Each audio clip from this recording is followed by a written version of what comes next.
بسم اللہ الرحمن الرحیم۔ آپ صلی اللہ علیہ وسلم کو زہر دیا گیا۔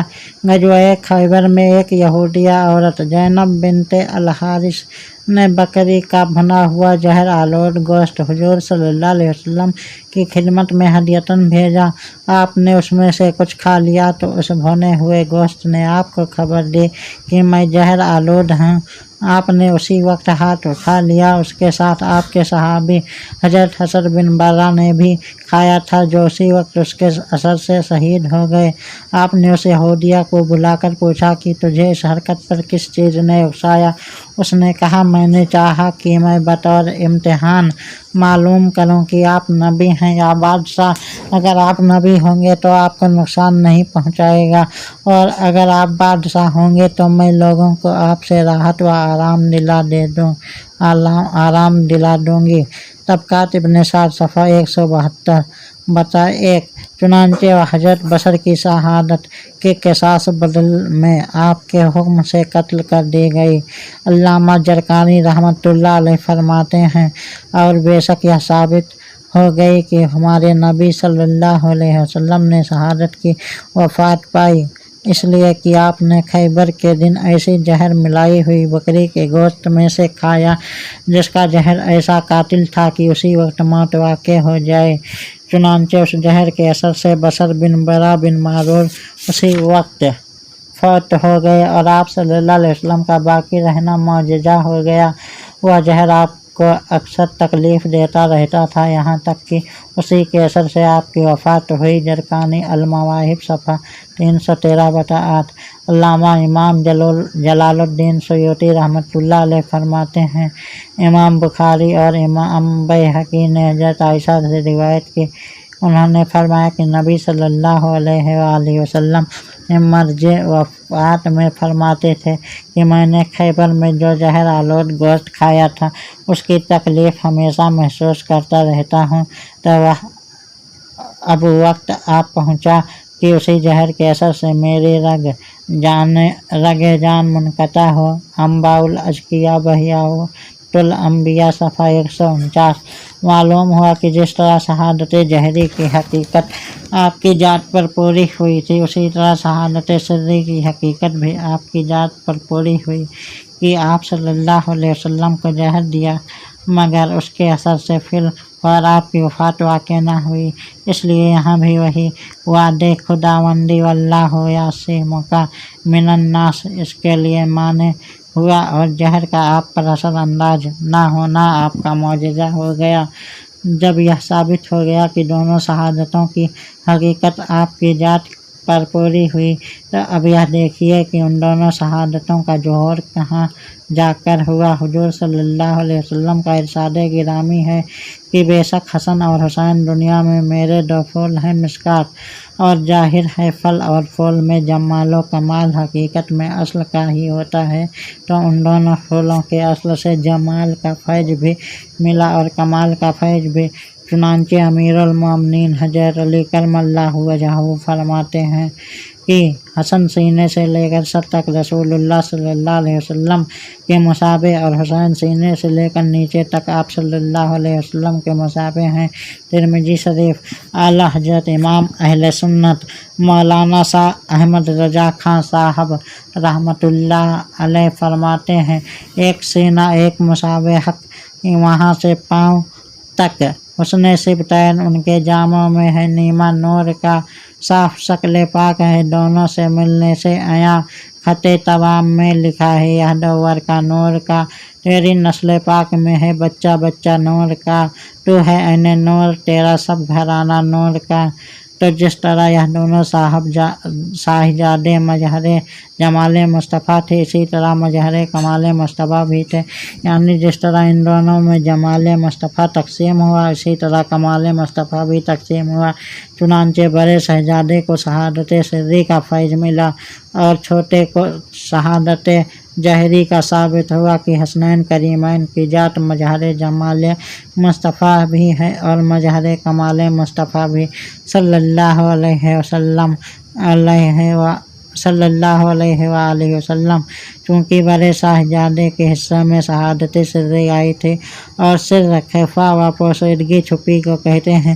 یہی وجہ ہے کہ حضور صلی اللہ علیہ وسلم نے آپ کو پوشیدہ رکھا، کسی کو اس کی اطلاع نہ دی، یہاں تک کہ خود حضرت امام حسن علیہ السلام نے بھی زہر دینے والے کا نام نہ بتایا اور فرمایا کہ میں اس کا بدلہ خدا تعالیٰ پر چھوڑتا ہوں، وہ منتقم حقیقی ہے۔ اور چھوٹے شہزادہ کے حصے میں شہادت زہری آئی تھی، اور جہر اعلان و اظہار کو کہتے ہیں۔ یہی وجہ ہے کہ حضور صلی اللہ علیہ وسلم نے اس کا اعلان عام فرما دیا تھا۔ چنانچہ ام المومنین حضرت عائشہ صدیقہ رضی اللہ عنہا فرماتی ہیں کہ حضور صلی اللہ علیہ وسلم نے فرمایا، مجھ کو جبریل امین نے خبر دی ہے کہ میرا بیٹا حسین میرے بعد زمین طف میں قتل کر دیا جائے گا، اور جبریل میرے پاس اس زمین کی یہ مٹی لائے ہیں، انہوں نے مجھے خبر دی ہے، وہی ان کے لیٹنے مدفون ہونے کی جگہ ہے۔ سوائق محرکہ صفحہ 190، سر الشہادتین صفحہ 24، خصائص کبریٰ صفحہ 125 بتا دو۔ حضرت ام الفضل بنت الحارث رضی اللہ عنہا فرماتی ہیں کہ ایک دن میں حضور صلی اللہ علیہ وسلم کی خدمت میں حسین کو لے کر حاضر ہوئی تو میں نے حسین کو آپ کے گود میں رکھ دیا، پھر جو میں نے دیکھا تو آپ کی آنکھوں میں آنسو بہہ رہے تھے، تو آپ نے فرمایا کہ میرے پاس جبریل آئے اور انہوں نے مجھے خبر دی ہے کہ عنقریب میرے امت میرے اس بیٹے کو قتل کر دے گی، انہوں نے مجھے اس زمین کی تھوڑی سی سرخ مٹی دی ہے۔ خصائص کبریٰ صفحہ 125 بتا دو۔ سوائق محرکہ صفحہ 190، سر الشہادتین صفحہ 24، المستدرک صفحہ 177 بتا 3۔ حضرت ام سلمہ رضی اللہ عنہا فرماتی ہیں کہ حضور صلی اللہ علیہ وسلم نے فرمایا کہ میرے گھر میں ایک فرشتہ آیا جو اس سے پہلے کبھی میرے پاس نہ آیا تھا، تو اس نے مجھ سے کہا کہ وہ آپ کا یہ بیٹا حسین قتل کیا جائے گا، اگر آپ چاہیں تو میں آپ کو اس زمین کی مٹی دکھاؤں جہاں یہ قتل کیا جائے گا۔ پھر اس نے تھوڑی سی سرخ مٹی نکالی۔ البدایہ والنہایہ صفحہ 199 بتا 8، خصائص کبریٰ صفحہ 125 بتا دو۔ سر الشہادتین صفحہ 25، سوائق محرکہ صفحہ 190۔ حضرت انس رضی اللہ تعالیٰ عنہ فرماتے ہیں کہ بارش پر موکل فرشتہ نے اللہ سے حضور صلی اللہ علیہ وسلم کی خدمت میں حاضر ہونے کی اجازت مانگی تو اللہ نے اسے اجازت دی، وہ آیا تو حسین بھی آپ کی خدمت میں آئے اور آپ کے کندھوں پر چڑھ گئے، آپ نے ان سے پیار کیا تو فرشتہ نے کہا کیا آپ اس کو محبوب رکھتے ہیں؟ فرمایا ہاں۔ فرشتہ نے کہا بے شک آپ کی امت اس کو قتل کر دے گی، اور اگر آپ چاہیں تو میں آپ کو یہ مکان دکھا دوں جہاں یہ قتل کیا جائیں گے۔ بس اسے نے اپنا ہاتھ مارا اور آپ کو سرخ مٹی دکھائی تو وہ مٹی ام سلمہ نے لے لی اور اپنے کپڑوں کے کونے میں باندھ لی۔ راوی فرماتے ہیں ہم سنا کرتے تھے کہ حسین کربلا میں شہید ہوں گے۔ خصائص کبریٰ 125 بتا دو۔ البدایہ والنہایہ صفحہ 199 بتا 8، سر الشہادتین صفحہ 25، سوائق محرکہ صفحہ 190۔ حضرت ام سلمہ رضی اللہ عنہا فرماتی ہیں کہ ایک دن رسول اللہ صلی اللہ علیہ وسلم کروٹ سو رہے تھے کہ اچانک جاگ پڑے اور آپ سانوا ملول تھے اور آپ کے ہاتھ میں سرخ مٹی تھی۔ میں نے عرض کیا یا رسول اللہ یہ مٹی کیا ہے؟ فرمایا مجھے جبریل نے خبر دی ہے کہ یہ حسین عراق کی زمین پر قتل کر دیا جائے گا اور یہ وہاں کی مٹی ہے۔ حضرت ام سلمہ رضی اللہ عنہا فرماتی ہیں کہ حسن اور حسین علیہم السلام دونوں میرے گھر میں رسول اللہ صلی اللہ علیہ وسلم کے سامنے کھیل رہے تھے کہ جبریل امین نازل ہوئے اور کہا اے محمد صلی اللہ علیہ وسلم بے شک آپ کی امت آپ کے اس بیٹے کو آپ کے بعد قتل کر دے گی، اور آپ کو وہاں کی تھوڑی سی مٹی دی۔ آپ نے اس مٹی کو سونگھا اور فرمایا اس میں رنج و بلا کی بو ہے۔ بس آپ نے حسین کو اپنے سینہ مبارک سے چمٹا لیا اور روئے، پھر فرمایا اے ام سلمہ جب یہ مٹی خون ہو جائے تو جان لیجیے کہ میرا یہ بیٹا قتل ہو گیا۔ ام سلمہ نے اس مٹی کو بوتل میں رکھ دیا تھا وہ ہر روز اس کو دیکھتی اور فرماتی جس دن یہ مٹی خون ہو جائے گی وہ دن عظیم دن ہوگا۔ تہذیب التہذیب صفحہ 347 بتا دو، خصائص کبریٰ صفحہ 125 بتا دو، صواعق محرکہ صفحہ 191، سر الشہادتین صفحہ 28۔ حضرت انس بن حارث رضی اللہ عنہ فرماتے ہیں کہ میں نے رسول اللہ صلی اللہ علیہ وسلم سے سنا، فرمایا بے شک میرا بیٹا حسین قتل کر دیا جائے گا اس زمین میں جس کا نام کربلا ہے، سو جو شخص تم لوگوں میں سے وہاں موجود ہو تو اس کو چاہیے کہ وہ آپ کی مدد کرے۔ تو انس بن حارث کربلا گئے اور امام حسین کے ساتھ شہید ہوئے۔ خصائص کبریٰ صفحہ 125 بتا دو، البدایہ والنہایہ صفحہ 199 بتا 8، سر الشہادتین صفحہ 29، دلائل النبوت ابو نعیم صفحہ 486۔ حضرت عبداللہ بن عباس رضی اللہ تعالی عنہما فرماتے ہیں کہ ہمیں اور اکثر اہل بیت کو اس بات میں کوئی شک و شبہہ نہ تھا کہ حسین زمین تف کربلا میں شہید ہوں گے۔ سر الشہادتین صفحہ 30، المستدرک صفحہ 179 بتا 3، خصائل کبریٰ صفحہ 126 بتا دو۔ حضرت یحییٰ حضرمی رضی اللہ عنہ فرماتے ہیں کہ میں سفر صفین میں حضرت علی کرم اللہ وجہہ کے ساتھ تھا، تو جب آپ نینوا کے برابر پہنچے تو آپ کو پکارا اے ابو عبداللہ، فرات کے کنارے صبر کرنا۔ میں نے عرض کیا یہ کیا کیا؟ آپ نے فرمایا کہ نبی صلی اللہ علیہ وسلم نے فرمایا مجھے جبریل نے بتایا ہے کہ حسین فرات کے کنارے قتل ہوگا، اور مجھے وہاں کی مٹھی بھر مٹی دکھائی۔ خصائص کبریٰ صفحہ 126 بتا دو، صواعق محرکہ صفحہ 191، البدایہ والنہایہ صفحہ 199 بتا 8، سر الشہادتین صفحہ 30، تہذیب التہذیب صفحہ 342 بتا دو۔ حضرت اسبغ بن بگاتا رضی اللہ عنہ فرماتے ہیں کہ ہم حضرت علی علیہ السلام کے ساتھ قبر حسین کی جگہ پر آئے تو آپ نے فرمایا ان کے اونٹوں کے بیٹھنے کی جگہ ہے، یا ان کے کجاوے رکھنے کی جگہ ہے، اور یا ان کے خون بہنے کا مقام ہے۔ کتنے جوان آل محمد صلی اللہ علیہ وسلم کے ساتھ کھلے میدان میں قتل کیے جائیں گے، ان پر زمین و آسمان روئیں گے۔ خصائص کبریٰ صفحہ 126 بتا دو، سر الشہادتین صفحہ 31، دلائل النبوت ابو نعیم صفحہ 509۔ ابو عبداللہ الجبیبی فرماتے ہیں کہ جب علی بن حرثم جنگ صفین سے واپس آئے تو ہم لوگ ان کو ملنے گئے۔ انہوں نے فرمایا کہ جب ہم امیر المومنین حضرت علی علیہ السلام کے ساتھ صفین سے واپس آ رہے تھے تو ہم نے زمین کربلا پر حضرت علی علیہ السلام کے ساتھ نماز فجر ادا کی۔ پھر آپ نے مینگنیوں والی زمین سے ایک مٹھی خاک لی اور اس کو سونگھا اور فرمایا اوہ اوہ، اس سرزمین پر ایک جماعت قتل ہوگی یا بغیر حساب کے جنت میں داخل ہوں گے۔ تہذیب التہذیب صفحہ 348 بتا دو، البدایہ صفحہ 199 بتا 8۔ ان روایات سے ثابت ہوا کہ حضور صلی اللہ علیہ وسلم نے امام حسین علیہ السلام کی شہادت کا اظہار و اعلان فرما دیا تھا۔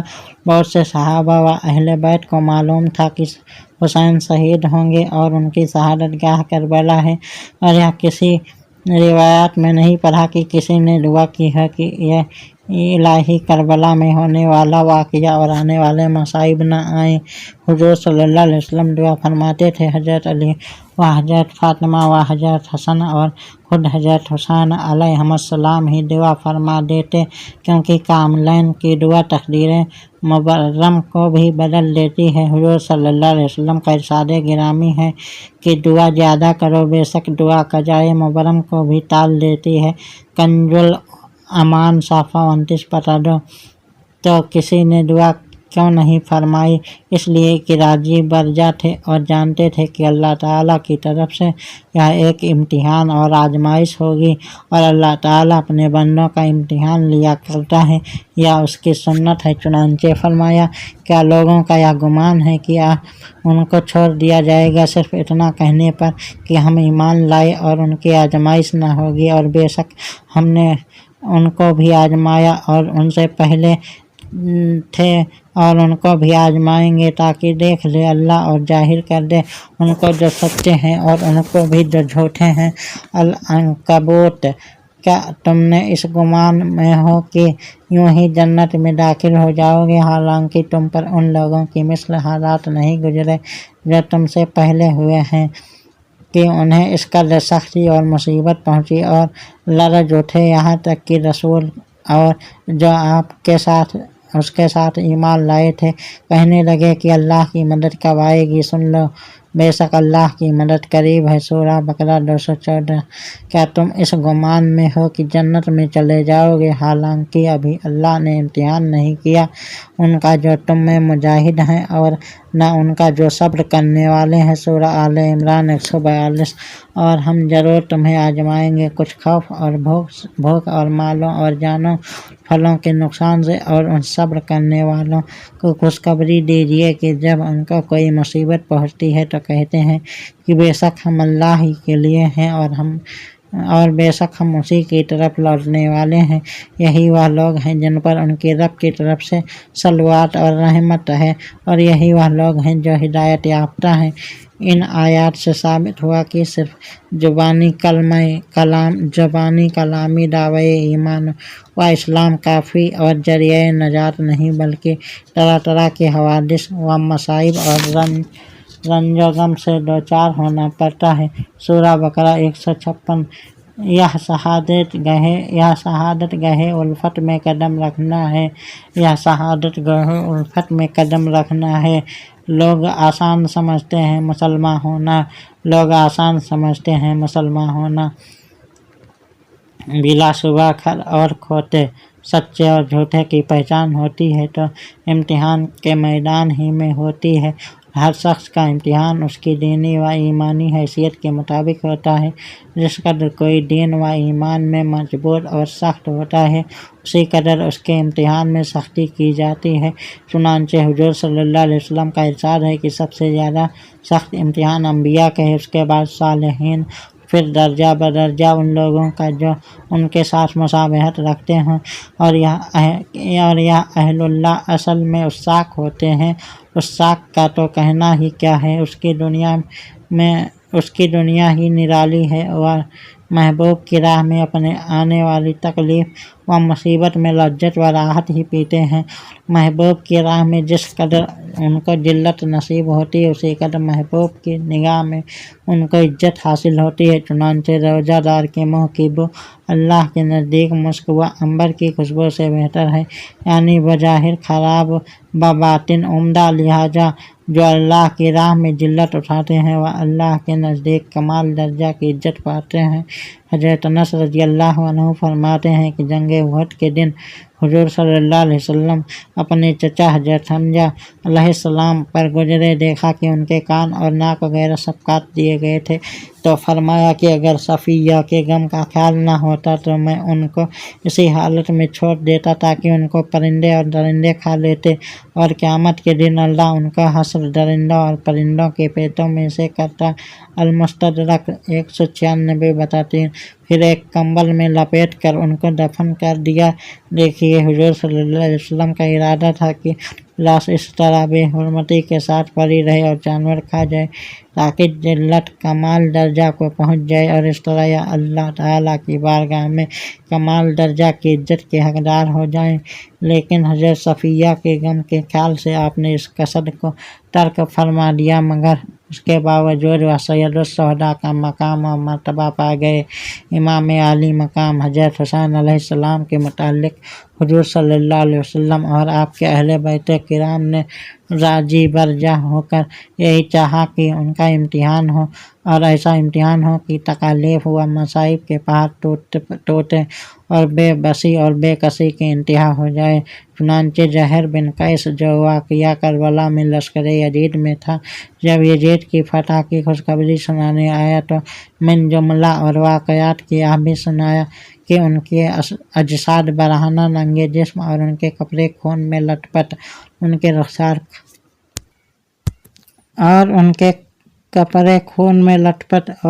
رخسار خاک آلود ہیں، اور دھوپ ان کے جسموں کو پگھلا رہی ہیں اور ہوائیں ان پر خاک ڈال رہی ہے، اور ان کی زیارت کرنے والے مردار پرندے ہیں اور وہ چٹیل میدان میں پڑے ہوئے ہیں۔ ابن اسیر صفحہ 34/4 گویا ظاہر بینوں کے نزدیک ذلت کی انتہا ہو جائے اور اللہ تعالیٰ کے نزدیک وہ عزت و رفعت کے اعلیٰ درجے کو پہنچ جائے اور سید الشہداء حضرت حمزہ کی شہادت کے وقت جو بات رہ گئی ہے اس کی بھی تکمیل ہو جائے۔